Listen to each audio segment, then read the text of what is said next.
Have you ever dreamed of a place where the water is impossibly blue, where the sun seems to shine a little brighter, and every breeze carries the promise of adventure? Imagine walking down a street where music fills the air, laughter spills from every corner, and the rhythm of life is contagious. For me, that place was the Dominican Republic, a country I'd always pictured in my wildest travel fantasies, but never thought I could actually afford to visit. But here's the thing, I'm just a regular guy, not a millionaire or a luxury influencer. So I set myself a challenge. Could I explore this Caribbean paradise with just $1,000 in my pocket? No fancy hotels, no private tours, just me, my backpack, and a sense of curiosity. It sounded wild, maybe even impossible, but I wanted to prove you don't need a fortune for a truly rich experience. Sometimes, the best stories come from the simplest adventures. My goal wasn't just to save money, it was to connect with people, to learn from locals, and to see the country through their eyes. I wanted to see the real Dominican Republic, beyond the glossy resorts and tourist brochures. I wanted to eat where locals eat, ride their crowded buses, and hear their stories firsthand. The budget wasn't a limit, it was a key to authenticity. It forced me to slow down, to notice the details, and to appreciate every moment. I pictured myself eating the best chicken ever, savoring flavors I'd never tasted before, in places I'd never imagined. Bachata music in the air, people dancing in the streets, and the feeling that I was part of something bigger than myself. So, I packed light, brought my $1,000 and set off in September, ready for whatever the island had in store. Sure, I was nervous. What if I ran out of money? What if I got lost or couldn't communicate? The unknown can be intimidating, but staying home and always wondering, what if, felt even scarier. I didn't want to let fear decide my story. This story is for anyone who's ever sighed at a travel magazine thinking, someday. For anyone who's ever felt that travel was out of reach. I'm here to say, someday can be now. You don't have to wait for the perfect moment or a big bank account. Let's see how far a little money, a lot of spirit, and an open mind can take us in the Dominican Republic. Sometimes the best journeys start with a single leap of faith. You might be surprised, I know I was. And maybe, just maybe, you'll be inspired to chase your own adventure too. Every great trip starts with a plan, and when you're traveling on a shoestring, planning isn't just helpful, it's essential. It's the difference between a stressful scramble and a smooth, unforgettable adventure. Especially on a tight budget, every dollar counts. I knew I had to stretch my funds as far as possible, so I started by getting real about what I could spend. My first mission, find the cheapest flight. I scoured flight comparison sites, set up price alerts, and even considered flying out of nearby cities to save a few bucks. After days of searching, I finally scored a round-trip ticket for under $350 by flying midweek into Santiago. It took patience, but it was worth every minute. That left me $650 for everything else. Food, places to stay, getting around, and all the experiences I wanted to have. Renting a car? Out of the question. The cost would eat up my budget in days. Instead, I embraced the Dominican bus system, which is not only affordable, but also a window into daily life here. Big buses like Caribbean Tours are comfy and cheap, less than $10 for hours of travel.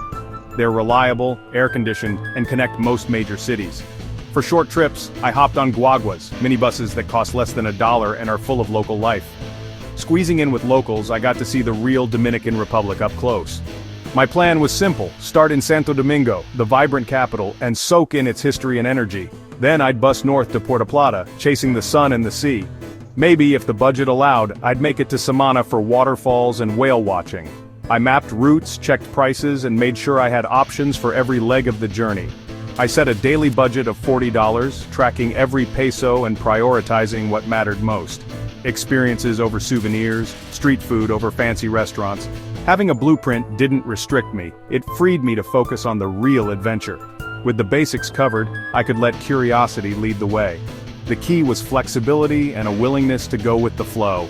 Some of the best moments come from unexpected detours and spontaneous decisions.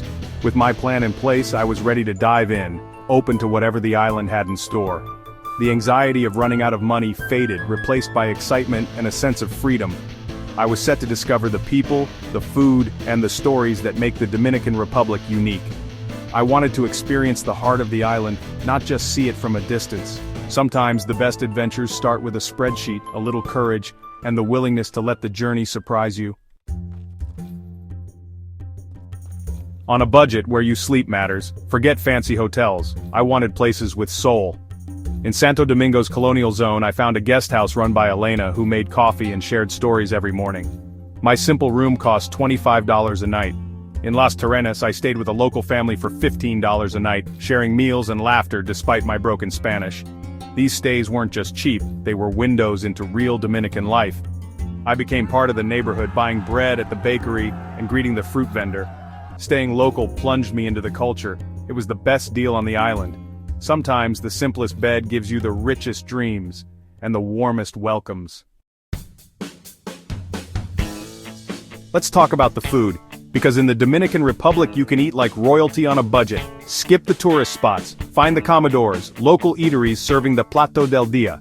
For $3 or $4 you get a mountain of rice, beans, meat and plantains. Every meal tasted homemade and full of love. Street food is another treasure. Chimichurri burgers, empanadas, and quipes for $1 or $2. The fruit out of this world. Mangoes, passion fruit, and giant avocados from the market for pennies. Breakfast was often just fresh fruit and coffee. I spent $10, $15 a day and never went hungry. Eating this way, I tasted the real Dominican Republic. The best meals weren't expensive. They were shared, simple, and unforgettable. Food is the heart of this island, and it's always within reach. Every bite was an adventure, and every meal, a memory. Santo Domingo is history you can walk through. The Zona Colonial's cobblestone streets and colorful buildings are a free living museum. My favorite activity? Wandering, people watching in Parque Colón, and soaking up the city's rhythm. Domino games, street music and laughter fill the air. You don't need to pay for museums to feel the past. Just stand before the ancient cathedral or stroll the Ozama River. At sunset, the Malecon is the place to be. Sea breeze, crashing waves, and a sky ablaze with color. Families stroll, vendors sell coconut water, and the city feels alive. The best experiences cost nothing but time and curiosity. History here isn't behind glass, it's in the stones, the music, and the people. All you have to do is walk and listen. The city's stories are free for everyone. After Santo Domingo, I headed north to Puerto Plata for less than $10 by bus. The city's Victorian houses and laid-back vibe were a welcome change. My daily ritual, walking the Malecon, watching fishermen and surfers, sipping a cold Presidente for $1. The million-dollar view cost pocket change. I splurged $10 on the cable car up Mount Isabel de Torres, worth every cent for the panoramic views and lush gardens. Puerto Plata was my base for exploring nearby beaches. A $1 guagua took me to Sosua's turquoise bay and Cabaret's kite-filled skies. I couldn't afford lessons, but watching the action was free. The North Coast is full of hidden gems for budget travelers. Sometimes the best adventures are just a bus ride away, and the ocean is always waiting. The Dominican Republic's wild side is a paradise for budget explorers. I set out to find the 27 charcos of Damajagua, waterfalls you hike, slide, and jump through for just $15, guide included. It was pure joy, nature's water park, adrenaline and laughter all the way down. Not all adventures cost money. A local pointed me to a secret river spot, just $1 in bus fare and a short walk. I swam alone in crystal water, surrounded by jungle. The Samana Peninsula's Playa Rincon was another highlight: white sand, turquoise water, palm forests, and fresh grilled fish from a beach shack. I spent the day swimming, walking, and soaking up the sun. The island's natural beauty is everywhere. Beaches, rivers, mountains. You don't need a tour group to find paradise, just curiosity, a bus ticket, and a sense of adventure. Nature here is generous. And the best things are often free. The Dominican Republic is a masterpiece, and you're invited to explore it. The real magic of travel is the people you meet.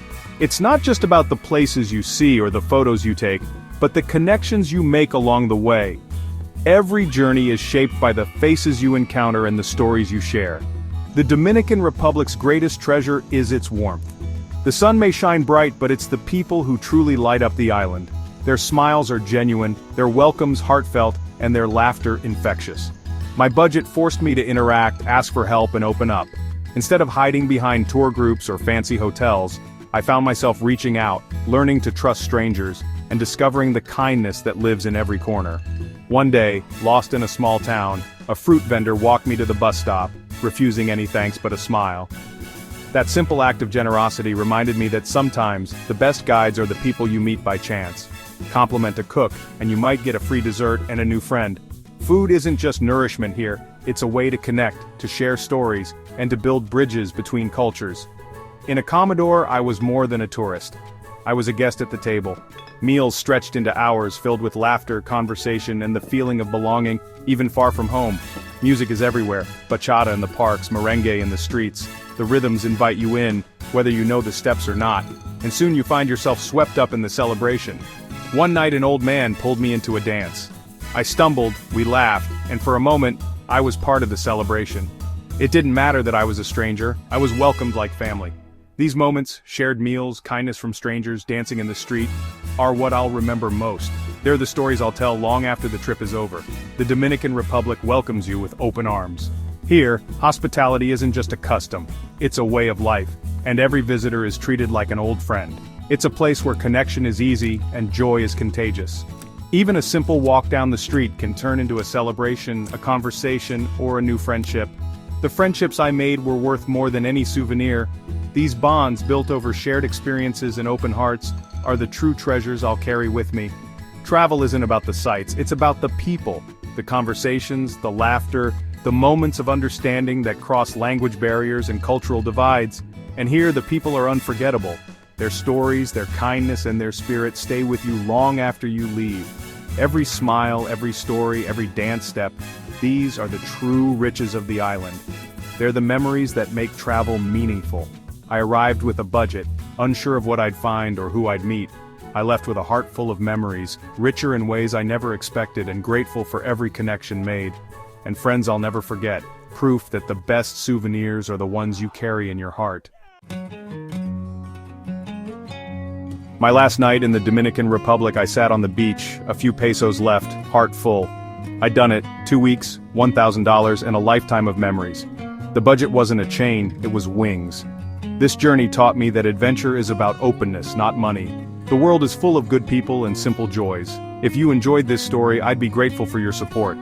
Every bit helps me keep traveling, eating, and sharing these stories. Thank you for coming along. Let's see where we can go next. The adventure is just beginning.